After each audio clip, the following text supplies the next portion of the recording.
हर गांव की तरह हमार गांव में भी एगो पुलिस चौकी रहल, जहां 2-4 पुलिस वाले काम करत रहले। उनकरा ज्यादा काम ना होकत रहे, काहे कि गांव में गुनाह कम होकत रहल। पर एक रात एक पुलिस वाला गलती से एगो चुड़ैल के बंदी बना लेलस और चौकी लेके गईल। ओकरा बाद सारा पुलिस वालन पे चुड़ैल के कहर बरसल। ऊ पूरा पुलिस थाना तहस नहस कर देहलस और सारा पुलिस वालन के मार देहलस और जात जात उनकरा आत्मा के श्राप भी दे देहलस कि जब तक तहरा कौनो बोलाई ना तब तक तू ई चौकी में कैद रहबा। हाँ। गांव वालन के लागल कि वो पुलिस चौकी बंद हो गई, लेकिन ऐसा ना रहल। वो भूतिया पुलिस बरसों से केहू के बुलावे के इंतजार करत रहले।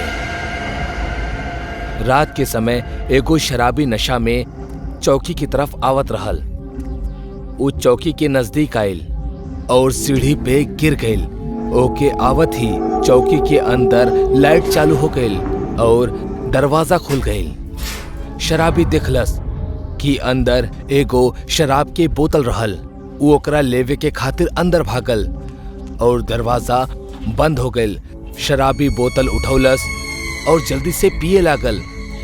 पूरा बोतल खत्म कैला के बाद वो अपना चारों तरफ देखलस त डर गईल। चारों तरफ पुलिस वालन के लाश पड़ल रहे और चौकी के बुरा हाल रहे। अचानक सारा पुलिस वाला जिंदा होके लगले। ये सब देख के शराबी और भी ज्यादा डर गए। सारा पुलिस वाला शराबी के घेर ले ले। ओमे मोटा, छोटा और लंबा ये 3 पुलिस वाले रहले।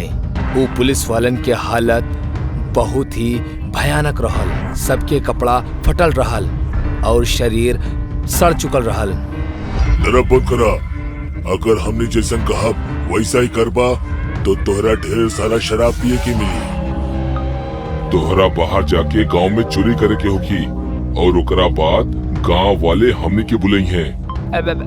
फिर तो हमरा के जेल में डाल देबा ना? ना ऐसा ना होई। अब जा, अगर तू भागे की कोशिश कैला तो तोहरा के पकड़ के जेल में डाल के बहुत मारब हमनी। चौकी के दरवाजा खुलल और शराबी बाहर भागेल। शराबी के जात ही छोटा पुलिस वाला ओकर पीछे भागे लागल, पर दरवाजा के पास जात ही ओकरा शौक लागल और वो अंदर गिर गईल। का ये हमने के बाहर निकाली? वो डरल बा, वो जरूर हमने के काम करी। शराबी डरत और भागत गांव में आई और एगो घर में घुसे लागल। घर में अंधेरा रहल। वो खिड़की से अंदर गईल और चोरी करे लागल। ओकर आवाज से घर वाले जग गईले। यही जा पुलिस चौकी में बहुत साल बाद फोन बजल। हेलो, हमनी के ऐजा चोर घुसल बा, आप जल्दी से आ जाई। लंबा पुलिस वाला के फोन रखा थी। चौकी के दरवाजा खुल गईल। छोटा पुलिस वाला बाहर कदम रखलस तो ओकरा कुछ ना भइल। वो देखकर सारा पुलिस वाला खुशी से दौड़ के बाहर आ गईले। अब हमनी आजाद हो गई नी। अब चला गांव वालन की नींद हराम करल जाओ। और वो तीनों जोर जोर से हंसे लगे। तीनों पुलिस वाले चोरी वाले घर पहुंचले और दरवाजा खटखटाए लगले। एक आदमी जैसे ही दरवाजा खुललस, मोटा पुलिस वाला ओकरा लात मार के अंदर गिरा देलस। तीनों पुलिस वाला अंदर घुस गईले। वो भूतिया पुलिस के देख के वो आदमी और ओकर बीवी बहुत डर गईले। वो शराबी घर के एक कोने में बंधल रहल। वो आदमी और औरत चिल्लात हुए यहीजा वहीजा भागे लगले।